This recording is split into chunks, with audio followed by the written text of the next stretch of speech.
네, 월요일 어떤 부분 봐야 될까요? 또 감을 놓치신 분들도 있기 때문에 저희가 전문가의 시각으로 면밀히 준비해봤습니다. 체크포인트 알려주실 두 분 소개해드릴게요. 토마토 투자클럽의 최원주 전문가, 그리고 ISS의 박수범 이사 두 분 모셨습니다. 안녕하세요. 안녕하십니까. 네, 오늘의 첫 번째 체크포인트입니다. 전 세계에서 투자자들 빅테크 업체에 상당한 관심을 드러내고 있습니다. 이 가운데서 애플의 비전 프로가 이제 사전 판매가 완판됐다라는 이야기들이 좀 전해지고 있습니다. 500만 원에 육박하는 상당한 금액에도 불구하고 인기가 대단한 모습인데요. 이런 새로운 디바이스와 관련돼서 과연 어떤 종목이 수혜주가 될 것인가? 박수범 인사님 알려주세요. 네, 지금 비전 프로에 대해서 관심이 좀 높아지고 있는 분위기인 것 같습니다. 뭐, 애플에서 얘기했듯이, 이건 이제 XR도 아니고 AR도 아니고, 이거는, 공간 컴퓨팅이다. 네. 이런 말을 좀 했었던 부분들이었는데, 그 정도로 이제 어떻게 보면 새로운 디스플레이의 한 종류다라고도 얘기를 좀 하고 있는 부분입니다. 뭐, 그러다 보니까, 아무튼 지금 이제 비전 프로가 지금 이제 나온 내용들을 좀 보게 되면 일단 뭐 3D 구현에도 이제 자신감을 좀 표현하고 있고요. 거기에다 이제 2D 내용들도 좀 내용이 좀 나와주고 있습니다. 여기에다가 아이폰에서 만들지 않은 컨텐츠에 대해서도 연동이 가능하다라는 얘기가 좀 나와주고 있고, 뭐 거기에다가 지금 현재 지금 비애플 고객들에 대해서는 지금 현재 구매를 할 수가 없죠.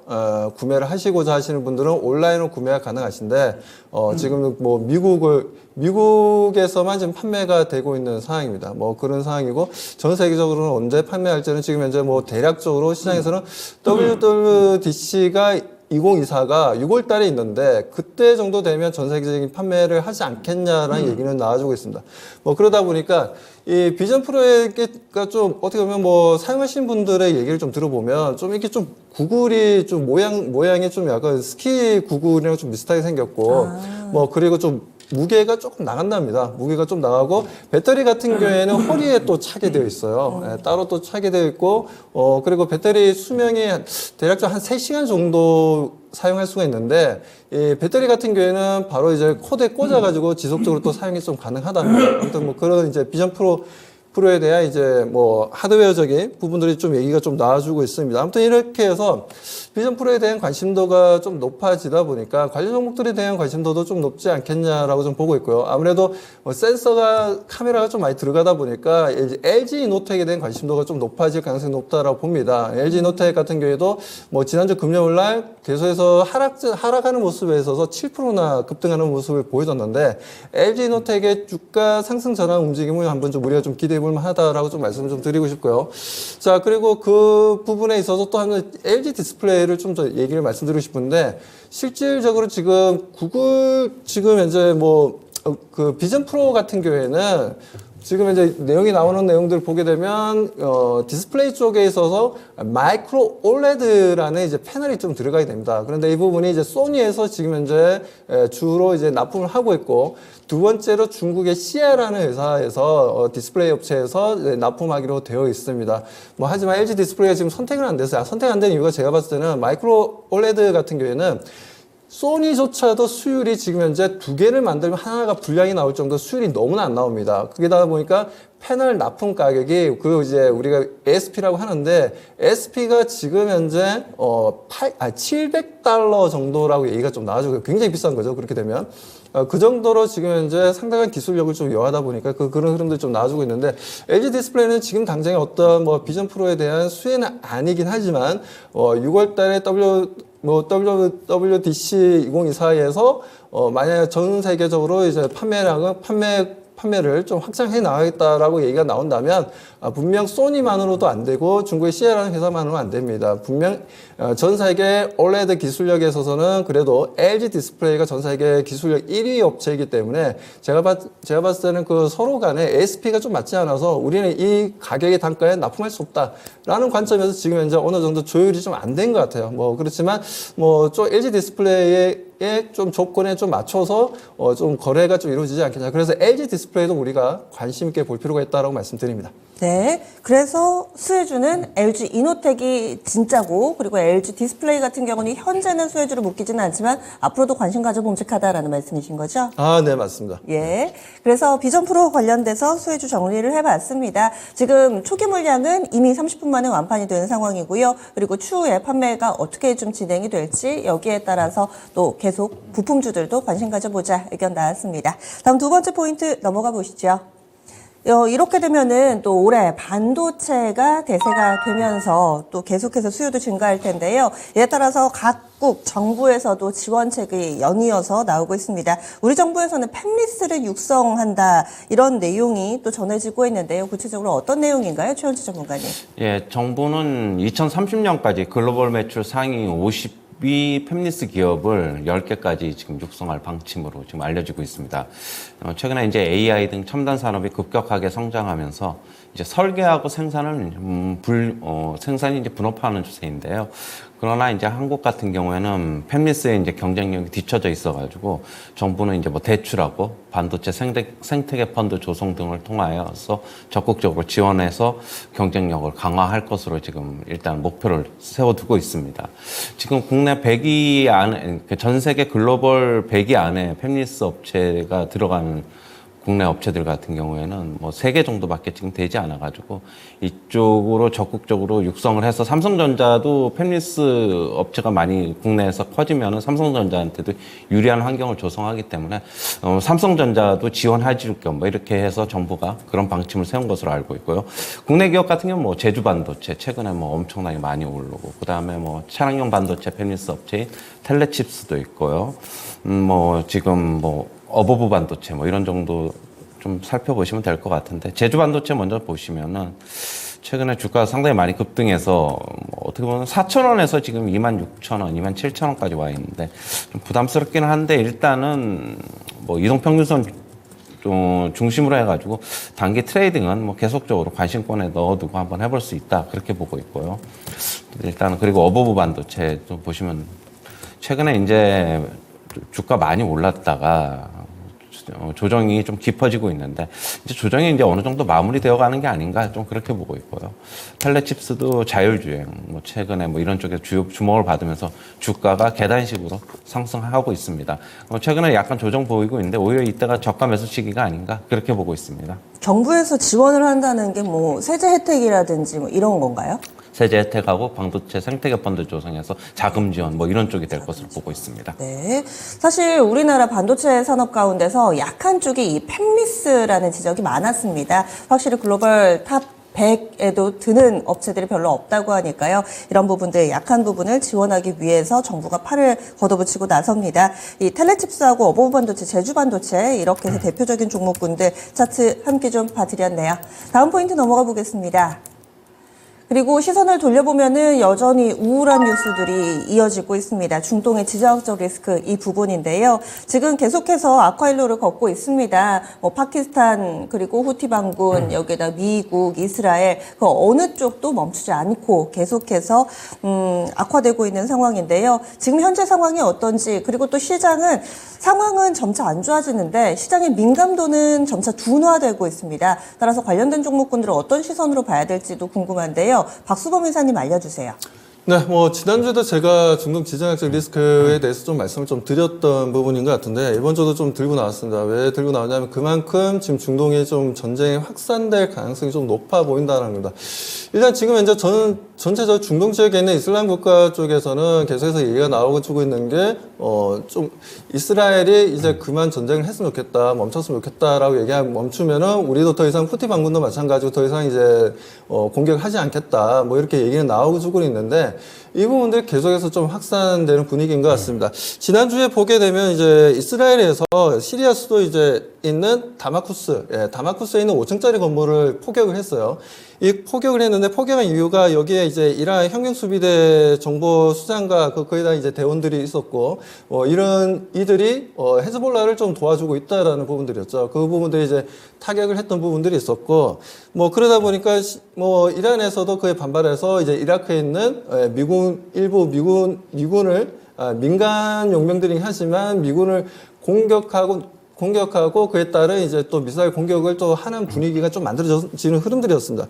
아무튼 뭐 그런 흐름들에 따른 지정학적 리스크가 좀 줄어드는 분위기가 아니라 좀 극화되는 분위기고, 이스라엘 같은 경우에도 이란이랑 상당히 좀 적대적이죠. 그 적대적인 분위기에 있어서 지금 하마스도 마찬가지, 헤즈볼라도 마찬가지고, 지금 현재 이왕 이렇게 된 거 헤즈볼라까지 전면전에서 전쟁을 해야 된다라는 강경론이 이스라엘 안에서도 계속해서 나오는 분위기입니다. 뭐 그러다 보니까 이번 기회에 확실하게 기선을 제압해야 된다라는 거죠. 하지만 이 부분에 대해서 지금 현재 지금 조 바이든 대통령도 미국의 대통령도 마찬가지고 굉장히 상당히 좀 우려감을 좀 가지고 있고, 이래서 서로 간에 지금 중동이 지금 현재 좀 많이 꼬여 있는 부분이에요. 그리고 쉽게 지금 레바논 같은 경우에도 헤즈볼라도 하나의 또 정파이기 때문에 헤즈볼라와 다른 또 의견들도 굉장히 많습니다. 정파가 레바논 안에서도 약 10몇 개 정도가 됐는데 그 중에 하나가 이제 헤즈볼라인데, 헤즈볼라가 이스라엘과 전면전을 하는 걸 또 원하지 않는 정파들이 다수입니다. 그렇기 때문에 이게 전쟁이 지금 확전이 될까 확전이 안 될까 지금 서로 간에 이제 옥신각신하면서 지금 시간이 좀 지나가고 있는데, 아무튼 문제는 빨리 가자 지구에 대한 전쟁이 어느 정도 종결할 수 있는 분위기가 만들어진다면 더 이상 이슬람도 더 이상 공격을 하지 않을 것으로 보여지지만 그럴 분위기가 지금 아니고, 네타냐후 지금 이스라엘 총리 같은 경우에도 상당히 좀 적극적으로 오히려 더 지금 현재 불을 붙이고 있고, 오히려 더 전쟁에 대한 압박을 계속해 나가고 있는 분위기다 보니까 이 분위기가 지금 계속 연출이 되고 있습니다. 그러다 보니 국내 이제 방위산업 관련 종목들의 움직임도 좀 지켜볼 필요가 있는데, 이번 주는 그래도 좀 더 지난주 보면 하나에어로스페이스가 꾸준하게 좀 올라가고 있고요. LIG 넥스원 같은 경우에는 조금 지지부진했고, 그다음에 풍산도 마찬가지였고, 그런 흐름들이긴 했습니다만 이번 주에는 그래도 반등 상승 흐름이 좀 좋지 않을까라고 좀 보고 있습니다. 아무래도 이 지역적인 지정학적 리스크는 이번 한 번으로 끝나는 게 아니라 지금 아시다시피 남중국해 문제도 있고, 지금 현재 대만 문제도 있고, 우리나라도 마찬가지고, 이런 지정학적 리스크는 어디서 어떤 형태로 벌어질지 알 수가 없기 때문에 올해 같은 경우에 제가 딱 세 가지가 중요하다고 생각했거든요. 반도체가 중요하고, 두 번째로는 제약바이오가 중요하고, 세 번째는 방위산업 쪽이 상당히 좀 중요한 한 해가 될 것이다라고 판단했었는데, 그에 따라서 지금 현재 방위산업 관련주들의 움직임들도 좀 지켜보자라고 말씀드립니다. 네. 그러면은 이쪽 물류라든지 상품 쪽보다는 방위산업 관련된 종목구들이 진짜 수혜주다, 이렇게 보시는 거죠? 그렇죠. 아무래도 지금 현재 지금 HMM도 마찬가지고 페네오션도 마찬가지고, 작년에 이제 하반기에 펄크선 운임이 워낙 좋다 보니까 올라왔는데, 이 부분들을 제가 언급하지 않는 이유는 아무래도 이제 그 HMM 같은 경우도 매각 이슈가 있지 않습니까? 그에 따른 페네오션 같은 경우도 유상증자가 대량의 유상증자가 될 가능성이 높다, 이런 이슈도 좀 있다 보니까 아무래도 지금 현재 우리 개인 투자자분들이 대응하기에는 그렇게 쉽지 않은 구간이라고 저는 판단하고 있기 때문에 물론 진짜 해운사들을 진짜 해야 되겠다 하시는 분들은 이렇게 말씀드려서 그렇지만 아예 해외 쪽 해운사들을 공략하시는 게 더 오히려 수익에 좀 더 도움이 될 것이다라고 말씀드리고 싶습니다. 알겠습니다. 이 이슈가 초반에 발생했을 때는 종목군들이 정말 많이 영향을 받았는데요. 이제 꾸준히 이에 따라서 또 개선이 될 만한 종목군은 방산주로 판단을 했습니다. 다음 포인트 넘어가 보겠습니다. 최영주 전문가가 들고 온 포인트, 풍력입니다. 사실 여전히 좀 지지부진한 대표적인 이 종목군이기도 한데, 해상풍력 시장이 본격적으로 확대될 전망이다라고 헤드라인 가져오셨어요. 어떤 내용인가요? 네, 일단은 올해서부터 국내 해상풍력 시장이 본격적으로 확대될 것으로 보고 있는데요. 지난해 정부는 2030년까지 풍력 발전 규모를 10배 정도 더 확대하기로 결정을 했습니다. 근데 이 중에서 75%가 이제 해상풍력이거든요. 그러면 해상풍력 중심으로 풍력 이쪽을 중점적으로 키우겠다는 건데요. 아무래도 육상풍력이 지금 부지 부족의 부지 확보라든가 그런 게 조금 우리나라 전체적인 국토 면적이 좀 좁기 때문에 그런 게 문제가 있어가지고, 삼면이 우리나라 지금 바다로 둘러싸여 있기 때문에 해상풍력은 그런 쪽에서 좀 자유롭기 때문에 해상풍력 시장을 본격적으로 육성할 것으로 이렇게 보고 있는데, 최근에 이제 미국 시장 같은 경우에 신재생 에너지라고 하죠. 태양광이라든가 풍력 시장, 그다음에 이런 쪽에서 주가 움직임이 상당히 안 좋습니다. 그 이유는 역시 뭐 트럼프의 당선 가능성 그런 것 때문에 뭐 우려가 있어서 미리 좀 선반영하고 있다, 좀 그렇게 보고 있는데요. 일단 정부에서 우리나라 같은 경우에 뭐 중점적으로 이쪽 풍력시장 육성하기로 한 만큼 관련주들 좀 먼저 보시면 될 것 같은데, 물론 지금 최근에 주가 흐름은 국내 업체들도 상당히 안 좋죠. 미국 시장 영향도 있고 뭐 그렇다 보니까 그런 건데, CS 윈드서부터 먼저 보시면은 주가 어느 정도 좀 올랐다가 좀 조정받고 내려오고 있는데, 일단은 미국 시장에서 어느 정도 신재생 에너지 쪽에서의 먼저 하락이 좀 진정이 돼야 될 것 같아요. 그래서 조금 지금보다는 좀 천천히 좀 접근해도 괜찮지 않나, 그렇게 보고 있고요. 뭐 동국 SNC라든가 뭐 주가 움직임 상당히 부진합니다. 그 다음에 뭐 부품업체 CS 베어링 같은 경우에도 그렇고, SK 오션 플랜트도 마찬가지죠. 이쪽에 하부 구조물 업체인데, 주가 움직임 안 좋은데 조금 더 뭐 조정을 받을 가능성은 있다. 그렇기 때문에 지금 바로 당장보다는 미국 시장에서 일단 조정이 어느 정도 마무리되어가는 시점에서 접근하는 게 바람직하지 않나, 그렇게 보고 있습니다. 예, 알겠습니다. 체크 포인트 살펴봤고요. 오늘 목표가 도달 두 종목 있습니다. 먼저 첫 번째로는 12월 후반에 제시가 됐던 펜트론, 최영재 전문가가 이 종목 알려주셨는데요. 그때 9,000원 이하에서 샀습니다. 목표 주가 1,500원이었는데 훌쩍 뛰어 넘었고요. 그래서 11,390원 터치하면서 수익률 30%가량 기록됐습니다. 최현주 전문가님 간략하게 리뷰, 앞으로의 전략 알려주세요. 네, 최근에 주가 흐름이 좀 괜찮아요. 뭐 실적도 계속적으로 조금씩 점진적으로 개선되는 추세에 있고요.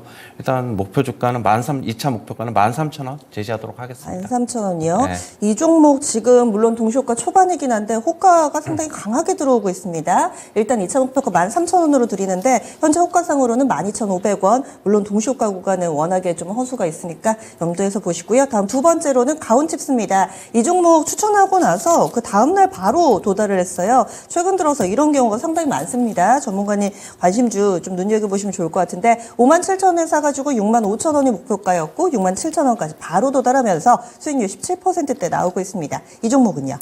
이 종목 같은 경우에는 시장이 그때 조금 불안해가지고 제가 손절가도 굉장히 타이트하게 한 6% 정도밖에 안 드렸는데, 뭐 거기서 뭐 그 정도까지 안 내려가고 지지받고 다행히 좀 올라갔다. 네. 중기적으로 조금 더 올라갈 것 같아요. 일단은 뭐 75,000원 제시하도록 하겠습니다. 역시 이 종목도 홀딩입니다. 75,000원 신고가 바로 직전 거래일에 터치를 했는데요. 여기에서 계속해서 또 새로운 기록을 쓸 것으로 예상하면서 75,000원 2차 목표가 드렸습니다. 그러면 오늘은 어떤 기업을 두 분이 알려주실까요? 먼저 박수범 이사님 오늘 가져오신 종목 알려주세요. 네, 오늘 아무래도 제가 방위산업 관련된 얘기를 했었는데, 하나에어로스페이스를 좀 가져 나왔습니다.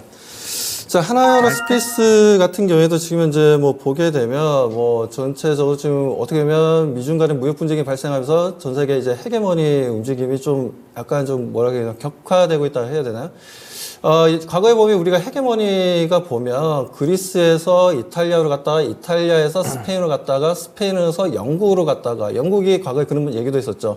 해가 지지 않는 나라라고 얘기할 정도로 전 세계에 이제 영국의 땅이 없는 곳이 없을 정도로 그 정도의 흐름이 그런 정도의 내용이 나왔는데 그만큼 이제 바다를 정복하는 자가 세계를 정복한다라는 얘기가 있었습니다. 근데 요즘 분위기 보시면 아시겠지만 바다를 그동안 미국이 정복해봤던 부분들이었는데 이제는 중국이라든가 중국 1대1로라든가 여러 가지 사업을 통해서 많이 빼앗기고 오히려 지금 아프리카 국가들 같은 경우에는 미국보다는 중국 쪽이 좀 더 우호적인 정치적인 흐름들을 좀 보여주고 있는 부분들이죠. 아무튼 이렇게 해서 헤게모니가 지속되는 흐름들이다 보니까 방위산업 관련주들은 앞으로도 지속적으로 움직임을 가져갈 수 있다라고 판단하고 있고요. 자, 그리고 그 두 번째로 좀 우리가 또 보게 되면 동사가 지금 이제 항공 쪽에 보면 가스터빈 엔진 같은 경우에도 마찬가지고 엔진 부품 쪽도 마찬가지고 항공기의 구성품들이 보면 전체적으로 이제 내수 시장 같은 경우는 약 60% 정도 되고요. 수출 물량은 대략적으로 40% 정도 됩니다. 뭐 그 부분에 있어서 이제 수주 잔고만 하더라도 27조 원이 지금 넘어가고 있어요. 그리고 12월 달까지 보게 되면 대략적으로 전체 수주 잔고가 50조가 넘어갔다는 얘기가 좀 있기 때문에 그런 부분에서도 지금 현재 앞으로의 실적에 대한 부분들도 전혀 걱정할 필요가 없다라고 판단하고 있고요. 아무튼 그리고 그게 따른 이제 자주포라든가 장갑차라든가 그리고 이제 정밀 유도 무기라든가 재래식 탄약이라든가 레이더라든가 이런 쪽 분야도 보게 되면 국내 내수 매출이 70%를 차지하고 있고 해외 쪽에 이제 30% 정도 차지하고 있습니다.